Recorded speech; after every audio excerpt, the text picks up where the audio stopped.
যে আমি এখন কেমনে থাকবো? তুই আমার মন নিয়ে ছিনিমিনি খেলছো, আমার এমনি ধোকা দিলি, এত বড় ধোকা দিলি।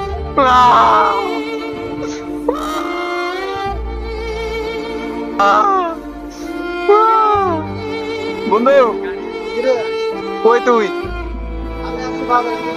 কই আমি আর বাঁচবো না বন্ধু, এই জীবন আর আমি আর রাখবো না, আমি মরে যাবো গা হাসি। তুই আসিস তুই তাই বল।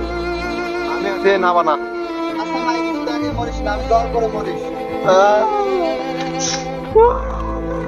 কিরে কি আছে? হ্যাঁ কি হয়েছে তোর? আমার গার্লফ্রেন্ড আমার ছেড়ে গেছে গা বন্ধু। এখন আমি কি করবো? আমার মরা ছাড়া আর উপায় নেই। হ্যাঁ কি বলিস তাই নাকি? তোর গার্লফ্রেন্ড কে যা? কে? তুই জানোস না কে? না শেখ হাসিনা। তোর 18 কেমনে কি? তুই মর আমি গেলাম। বন্ধু যাস না বন্ধু।